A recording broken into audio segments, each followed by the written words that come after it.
1, 2, 3. ഒരേ ദിശയിൽ 3 ലൈനുകൾ. 2 ദിശകളിലുമായി ആകെ 6 ലൈനുകൾ. ഏറ്റവും ഇടതുവശത്തുള്ള ഈ ലൈൻ ഭാരവാഹനങ്ങൾക്കും വേഗത കുറഞ്ഞ മറ്റു വാഹനങ്ങൾക്കുമാണ്.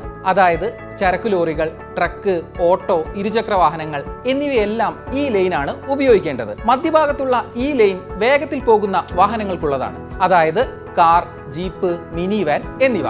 ഇടത്തെ ലൈനിലൂടെ പോകുന്ന വേഗത കുറഞ്ഞ വാഹനങ്ങൾക്ക് മുന്നിലുള്ള മറ്റൊരു വാഹനത്തെ ഓവർടേക്ക് ചെയ്യാനും ഈ ലൈനിലേക്ക് കയറാം. ഓവർടേക്ക് ചെയ്യാനല്ലാതെ വേഗത കുറഞ്ഞ വാഹനങ്ങൾ ഒന്നും ഈ ലൈൻ ഉപയോഗിക്കരുത്. ഇനി മൂന്നാമത്തെ ലൈനിലേക്ക് വരാം. രണ്ടാമത്തെ ലൈനിൽ വേഗതയിൽ പോകുന്ന വാഹനങ്ങൾ ഓവർടേക്കിങ്ങിന് മാത്രം ഉപയോഗിക്കേണ്ട ലൈനാണിത്. മുന്നിലുള്ള വാഹനത്തെ ഓവർടേക്ക് ചെയ്തു കഴിഞ്ഞാൽ ഉടനെ തന്നെ മധ്യ ലൈനിലേക്ക് തിരിച്ചു കയറണം. എമർജൻസി വാഹനങ്ങൾക്കും ഈ ലൈൻ തടസ്സമില്ലാതെ ഉപയോഗിക്കാം. ഓവർടേക്ക് ചെയ്യുമ്പോൾ കണ്ണാടി നോക്കാനും പിന്നിലുള്ള വാഹനങ്ങൾക്ക് സിഗ്നൽ നൽകാനും മറക്കരുത്. 6 വരി പാതയാണ്. വിശാലമായ റോഡ് കണ്ട് ആരും അമിത